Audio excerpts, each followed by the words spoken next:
Salmos, capítulo 8. Le vamos a dar lectura en nombre del Señor. Dice: Oh Jehová, Señor nuestro, cuán glorioso es tu nombre en toda la tierra.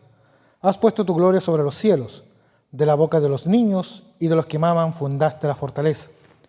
A causa de tus enemigos, para hacer callar al enemigo y al vengativo.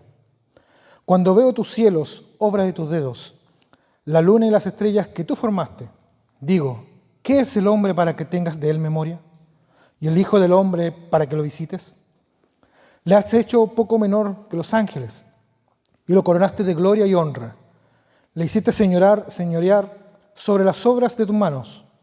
Todo lo pusiste debajo de sus pies, ovejas y bueyes, todo ello. Y asimismo las bestias del campo, las aves de los cielos y los peces del mar. Todo cuanto pasa por los senderos del mar. Oh Jehová, Señor nuestro, cuán grande es tu nombre en toda la tierra. Toma asiento.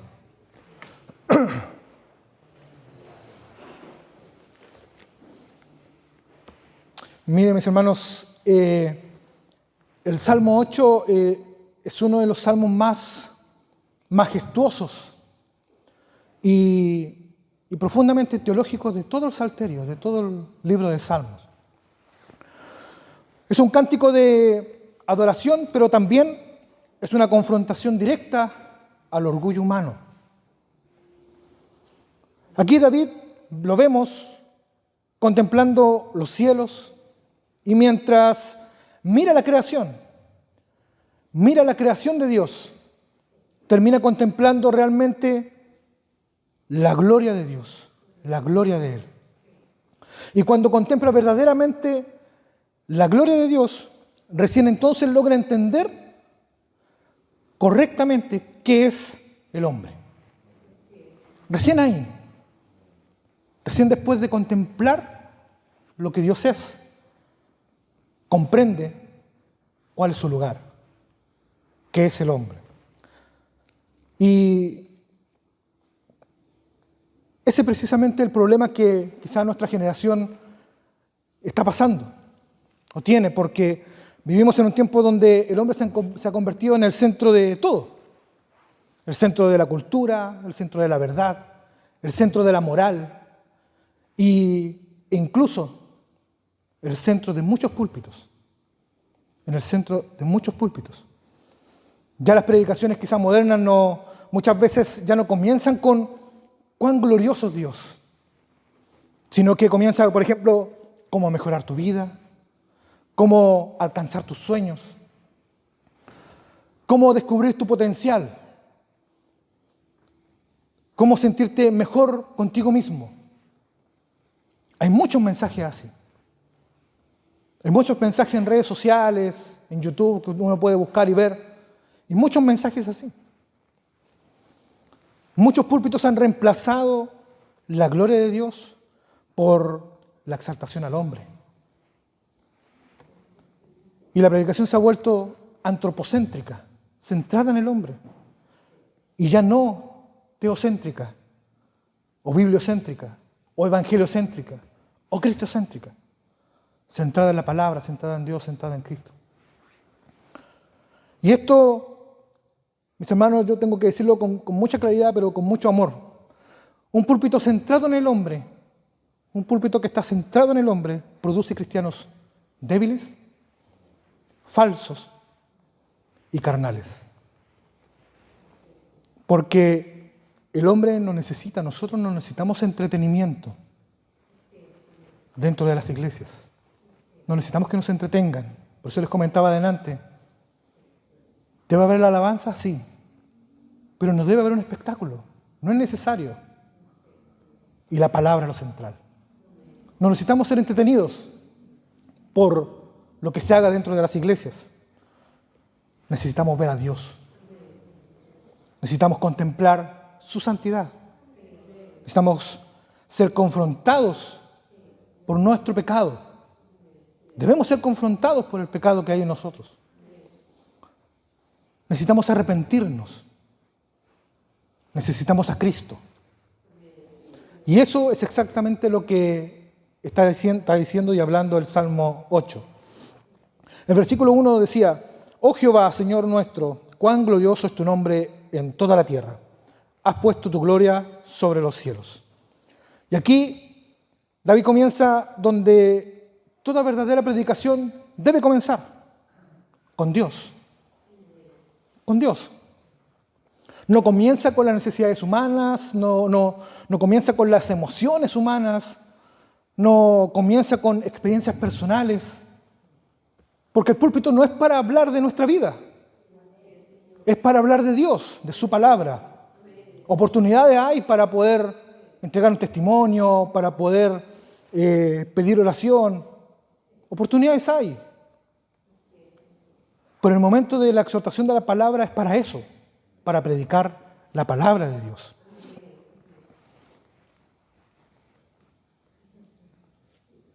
Y lamentablemente esa es la diferencia que hay entre una predicación bíblica y una predicación centrada en el hombre. Hay una diferencia tremenda.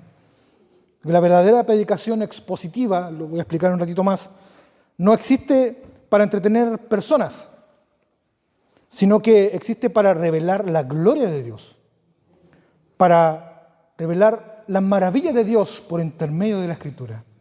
¿Y qué es lo que es la predicación expositiva? Es algo quizá muy simple.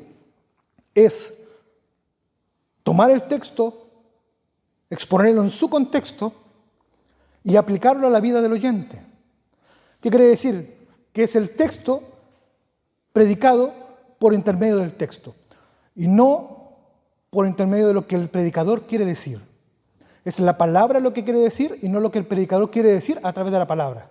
¿Me explico? Es lo que la palabra dice a través del predicador y no al revés. Eso es predicación expositiva. Y hoy muchos púlpitos se han transformado quizá en plataformas motivacionales, porque es lo que está pasando. Esta es la realidad de entre comillas, el cristianismo, el falso cristianismo. Es lo que está pasando. Se habla más del éxito que de la santidad. Se habla más de prosperidad que de arrepentimiento. Dios bendice al dador alegre. Mentira, eso no lo dice la palabra. Dios ama al dador alegre. Ven y pacta con el Señor. Viene, ofrenda y entrega tus bienes a Dios. Y ese hermano vive en la miseria, mientras el pastor que le está predicando vive en lujos. Y son engañados. Se habla más de autoestima más que de la cruz. De emociones más que doctrina. Y doctrina no es otra cosa que enseñanza. Eso significa doctrina.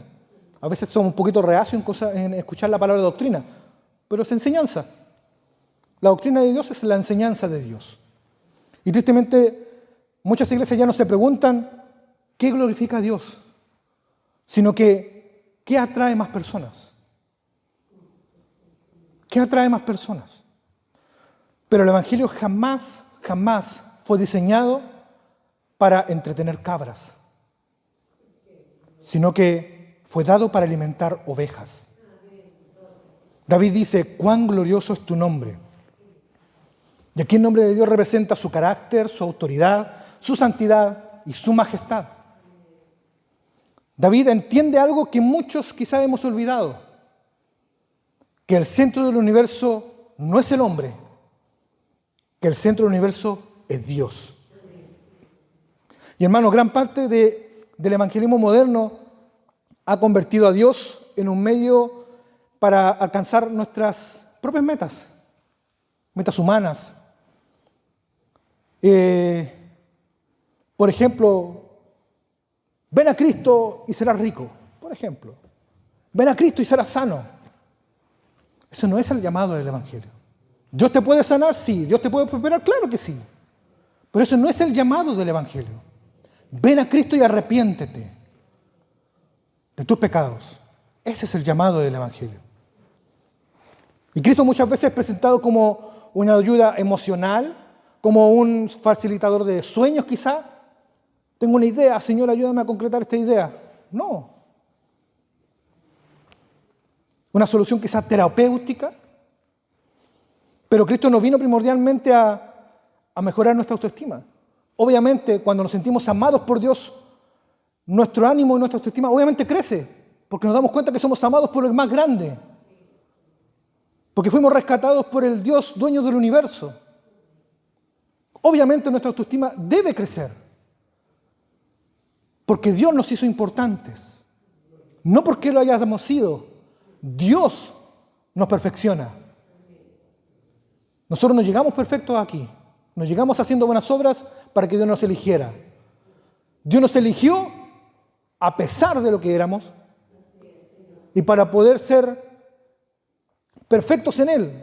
Si bien perfecto lo dice la palabra en 2 de Timoteo 3:17, no habla de perfección como nosotros la entendemos, habla de madurez, de una madurez espiritual.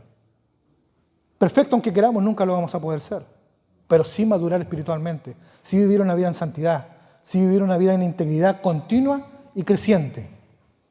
Es parte de la obra del Espíritu Santo en nosotros. Amén. Y sino que vino para reconciliar pecadores rebeldes con un Dios santo. A eso vino Cristo, a reconciliarnos con el Padre. La cruz no exalta al hombre. La cruz, al contrario, humilla al hombre. Humilla al hombre. Porque la cruz nos recuerda que nuestro pecado era tan grave, tan impagable, que fue necesario que el Hijo de Dios tuviera que morir. Tuviera que morir. Y ahora veamos lo que dice Jesús en Mateo 16:24. Si alguno quiere venir en pos de mí, niéguese a sí mismo y tome su cruz y sígame. Nos dice, exáltate.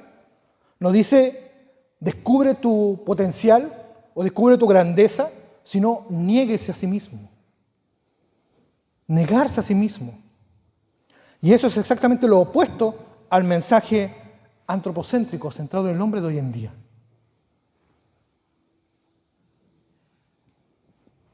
¿Sí o no?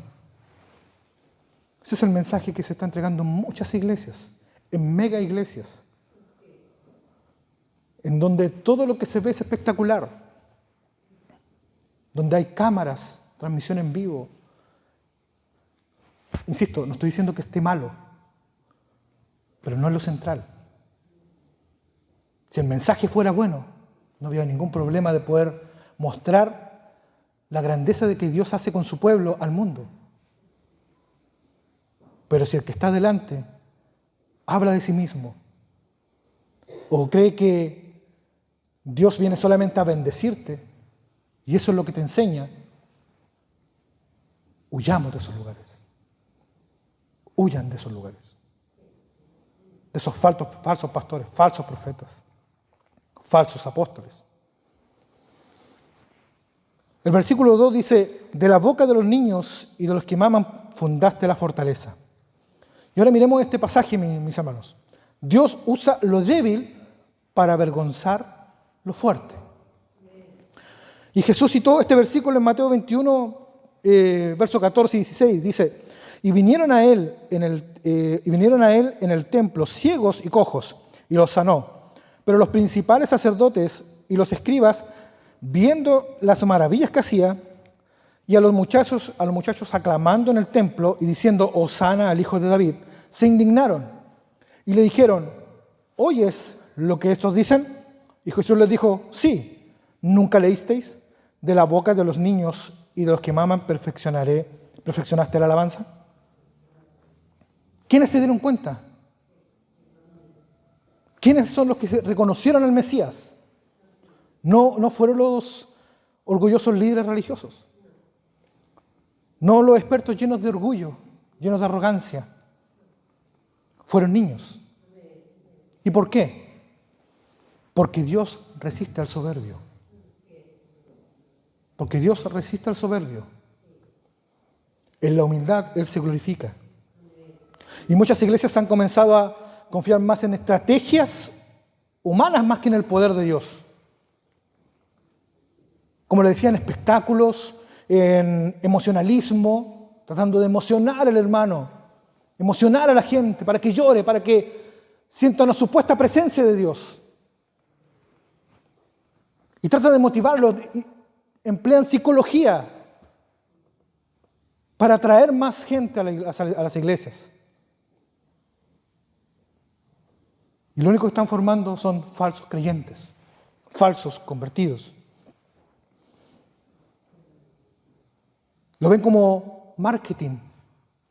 Como yo le colocaba el ejemplo, ven a la iglesia y serás bendecido. Como una estrategia de marketing. En entretenimiento vano.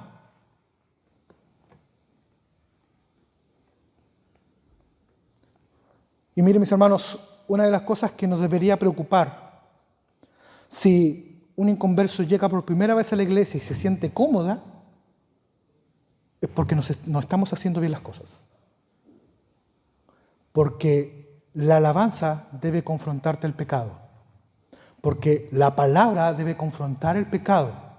Y si esa persona no se ve afectada por lo que está escuchando y se siente cómoda, no estamos entregando el mensaje que corresponde.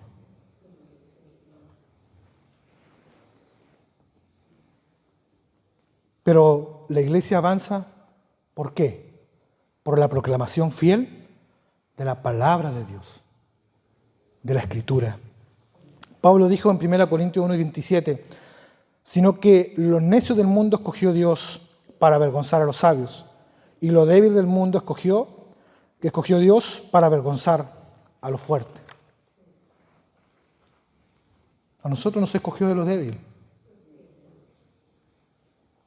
para avergonzar a los que se creen superiores. Pero debemos ser humildes. Porque, como les dije, Dios resiste al soberbio. Yo no estoy diciendo que aquí usted sea un ignorante, que viva en austeridad máxima. No. Entre más conozcamos a Dios, más humillarnos a Él. Más humillarnos a Él. Amén. ¿Y saben por qué pasa esto? Porque obviamente el orgulloso quiere vanagloriarse, quiere también parte de la gloria. Y Dios no comparte su gloria con nadie. Solo con su Hijo Jesucristo. Y con nadie más. Él no comparte su gloria con nadie.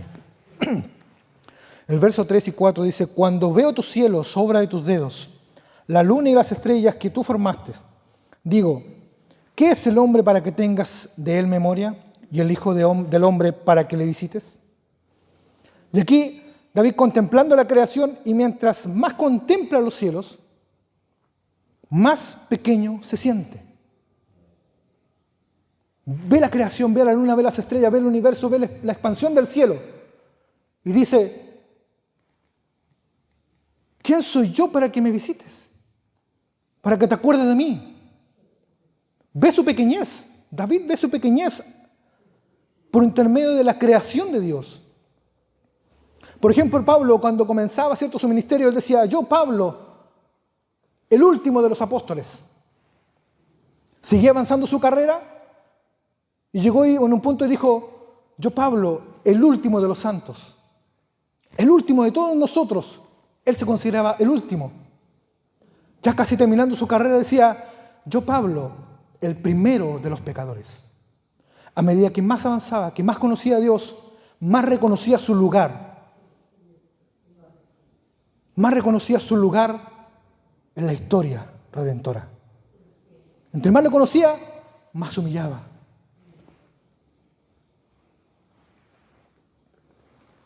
Y eso es el efecto de contemplar correctamente a Dios. Eso debe provocar en nosotros. Pero hoy, lamentablemente, ocurre lo contrario. El hombre moderno se contempla tanto a sí mismo que termina creyéndose grande, un vicedios, un apóstol. Y sabemos que los apóstoles ya no son más. El último fue Pablo. Y como un abortivo, dice. No hay nadie más grande que nuestro Señor Jesucristo. Y lamentablemente todo gira alrededor del yo. Del yo. Y tristemente esa mentalidad también ha entrado en muchas iglesias. Muchos quieren un cristianismo donde Dios existe solamente para hacerlos sentir importantes. Y sí lo somos, pero porque Dios puso sus ojos en nosotros. Pero David no dice qué grande es el hombre. Dice, ¿qué es el hombre? Y eso es humildad verdadera. Y aún así el texto dice, para que tengas de él memoria.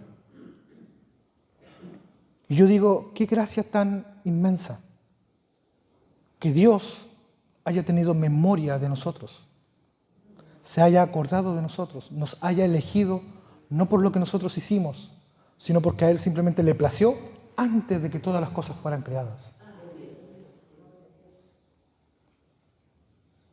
¿Qué hizo usted? ¿Qué hice yo para que Él nos eligiera? Si Él nos eligió desde antes que cualquier cosa fuera creada. No estábamos en los planes de nadie, pero sí en los planes de Dios. Y el hombre tiene dignidad porque fue creado a la imagen de Dios. Por eso tenemos dignidad. Génesis 1, 26, 27 dice, entonces dijo Dios, hagamos al hombre a nuestra imagen, conforme a nuestra semejanza. Y creó Dios al hombre a su imagen, a imagen de Dios lo creó, varón y hembra los creó. Pero esa imagen, que es en esencia, ya no es una imagen física, es una imagen en esencia, fue lamentablemente corrompida por el pecado. Y el hombre ya no vive para la gloria de Dios. Ahora vive para sí mismo. Y ese es el corazón del pecado. El vivir para nosotros mismos. Adorarse a uno mismo.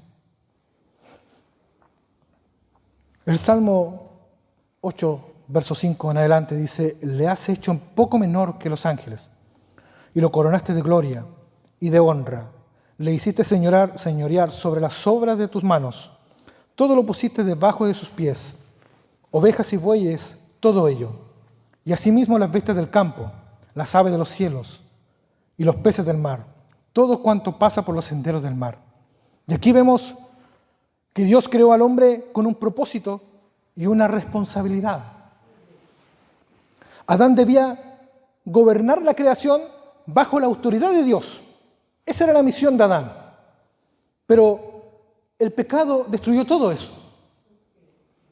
Ahora el hombre corrompe, destruye, pervierte, idolatra y se rebela contra Dios. El hombre quiso autonomía de Dios. Quiso no estar más bajo la autoridad de Dios. Y terminó de la peor forma, esclavo del pecado. Por no querer someterse a Dios, terminó siendo esclavo del pecado. Por eso el mundo está lleno de violencia, está lleno de inmoralidad, está lleno de orgullo, lleno de blasfemia, porque el hombre no evolucionó moralmente. No evolucionamos moralmente. El hombre cayó. El hombre cayó en pecado. Y aquí es donde Hebreos nos lleva a Cristo. Y el autor del libro de Hebreos cita el Salmo 8 y luego declara lo siguiente, mire. Hebreos 2, verso 5. Porque no sujetó a los ángeles del mundo venidero, acerca del cual estamos hablando.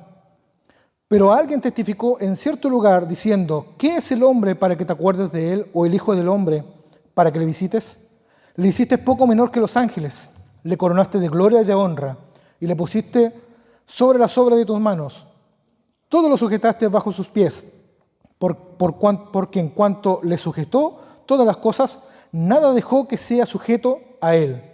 Pero todavía no vemos que todas las cosas le sean sujetas. Ahora, ¿qué quiere decir esto? ¿Qué quiere decir este pasaje? Aquí lo que está diciendo es que el hombre fracasó. El hombre fracasó. En el modelo original de Dios, el hombre fracasó. El dominio perfecto que vemos en Salmo 8 no se cumple en nosotros. Lo que yo le acabo de mencionar no se cumple en nosotros.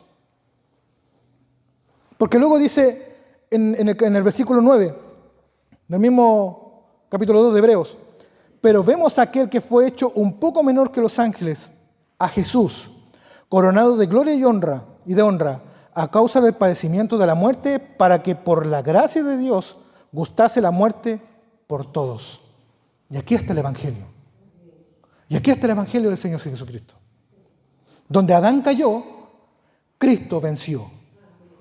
Donde Adán desobedeció, Cristo obedeció perfectamente.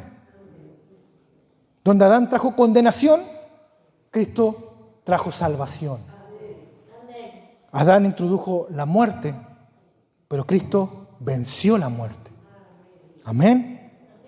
Y Jesús es el verdadero hombre del que habla Salmo 8. No nosotros, porque nosotros fracasamos. El hombre fracasó. Y Hebreos lo explica. La palabra se interpreta a sí misma. Hebreos lo explica. Lo que estaba hablando David en el Salmo 8, estaba hablando de Cristo. Estaba hablando de Cristo, el segundo Adán, el Rey perfecto.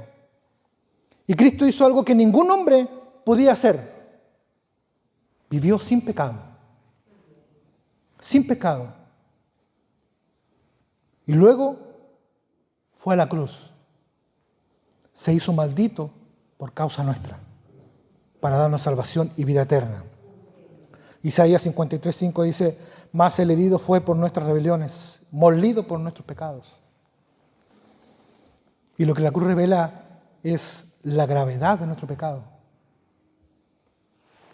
Vemos películas, por ejemplo, en la que podría, entre comillas, mostrar la crueldad del sufrimiento de Cristo.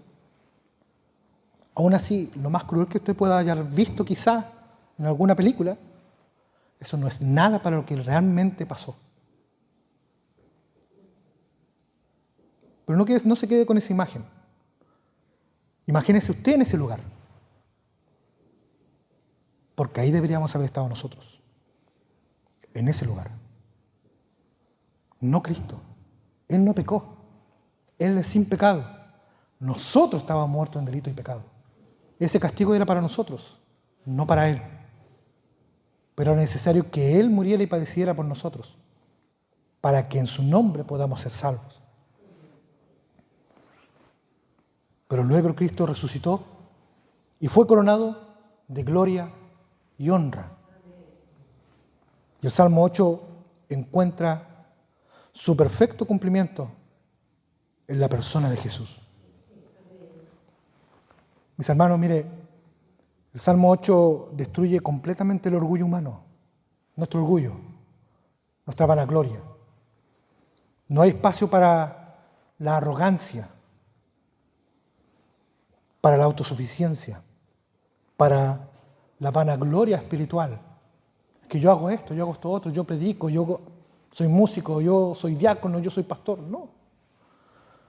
No hay vanagloria. No debe haber vanagloria. Ni creerse más que el resto. Al contrario, siempre pensando en ser menor que el que está al lado suyo. Siempre.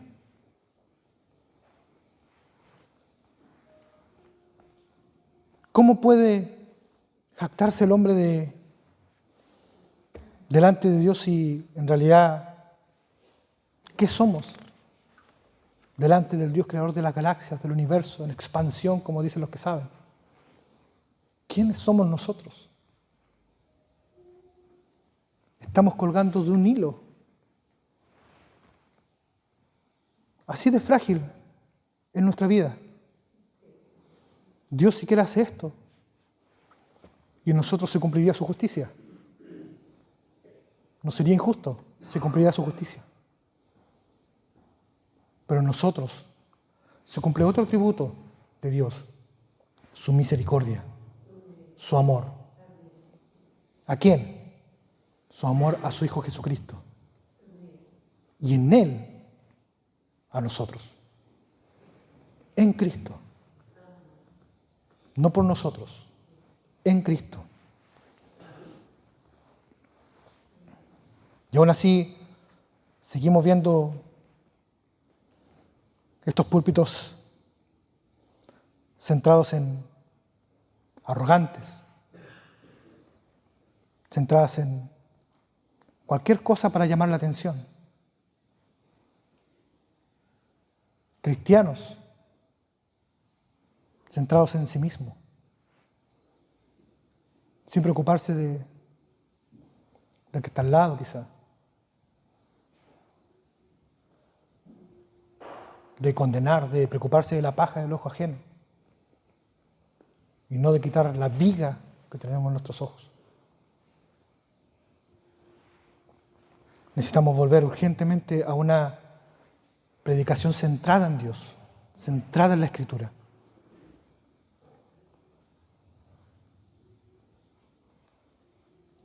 Necesitamos volver a púlpitos donde Cristo sea exaltado,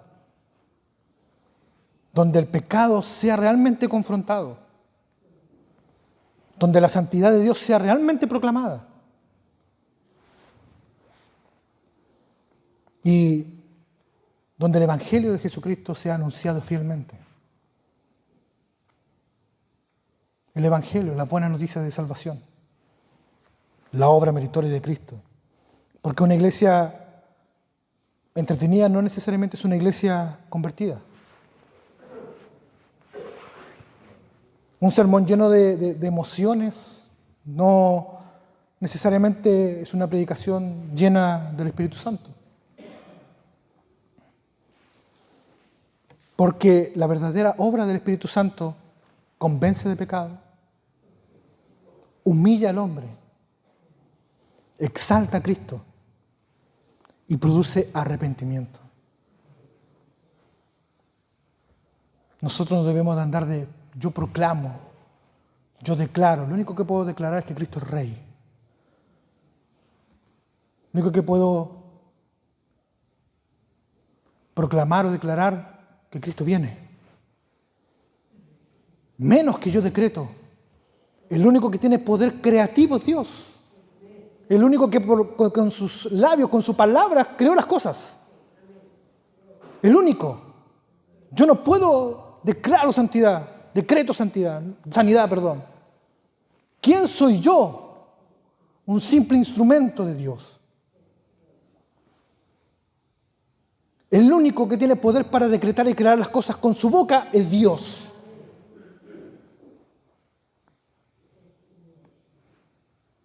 Hágase la luz, dijo, y la luz se hizo. Hágase el mar, y el mar se hizo. Hágase la expansión de los cielos, y se hizo. Dios es el único que tiene poder creativo. Nosotros no. ¿Qué es el hombre? Estamos para adorar y bendecir y glorificar a Dios. Todo lo que Dios ha hecho por intermedio de su Hijo Jesucristo es para su gloria y para nuestro beneficio. Y siéntase importante porque Cristo murió por usted. Lo eligió a usted. Me eligió a mí. Para poder tener la potestad y la facultad de ser llamados hijos de Dios. Pero lejos de Cristo nada somos. Nada somos. Mis hermanos, estoy terminando. Quizá hemos pasado años en la iglesia. Pero aún muchas veces quizá alguno sigue siendo el centro de su propia vida. Hablamos de Dios, pero quizás vivimos para nosotros. Escuchamos predicaciones, pero amamos más el pecado. Tenemos quizás un lenguaje cristiano. Hablamos como un cristiano, pero no hemos rendido realmente nuestro corazón al Señor. Mis hermanos, Dios no es un accesorio en nuestras vidas. No es un accesorio. Él es Rey. Él es Rey. Porque, ojo, Hebreos 10:31 dice, horrenda cosa es caer en manos de un Dios vivo. Pero, mi hermano, mi hermana, escuche el Evangelio. Escuche el Evangelio. Ese Dios Santo envió a su Hijo para salvar pecadores, como usted y como yo. Cristo murió por rebeldes, como usted y como yo. Por orgullosos, como usted y como yo. Por inmorales, por hipócritas. Y hoy todavía Él sigue extendiendo su mano de misericordia a favor de quienes han transgredido su ley, han faltado a su palabra. Aún así, Él sigue extendiendo misericordia. Gloria a Dios por ello. Y gracias a Dios por ello. Porque a pesar de que no tenemos mérito alguno, Dios colocó sus méritos a mi cuenta, a mi favor, en la cruz. Pero debemos realmente arrepentirnos. No solamente emocionarnos, no solamente admirar, por ejemplo, un sermón, o no solamente sentir una culpa momentánea, sino que debemos venir a Cristo, abandonar nuestro pecado, rendir nuestro orgullo, dejar de vivir para nosotros mismos. Porque fuera de Cristo no hay salvación. No hay salvación fuera de Cristo. Y un día toda rodilla se doblará delante de nuestro Señor.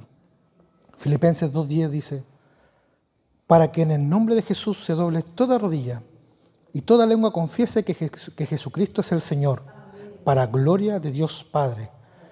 Toda lengua, toda rodilla, conversos e inconversos, caerán de rodillas delante del Señor y confesarán que Jesús es Rey. Pero la pregunta no es si Cristo será Señor. La pregunta es, ¿lo vamos a reconocer ahora como Señor? ¿O lo enfrentaremos como un juez? Porque toda rodilla se doblará. Todos, sin excepción, todos. Nosotros para glorificar a Dios y agradecerle por su misericordia. Y el que no le ha aceptado, lamentablemente, para condenación. Y reconocerá que Él es Dios. Pero ya será demasiado tarde. Dios tenga misericordia. Dios tenga misericordia. Y agradezcamos a Dios por su misericordia a favor de nuestras vidas. A favor de su iglesia. Y contemplar finalmente como David lo hizo, levantando nuestros ojos y adoremos diciendo, oh Jehová, Señor nuestro, cuán glorioso es tu nombre en toda la tierra.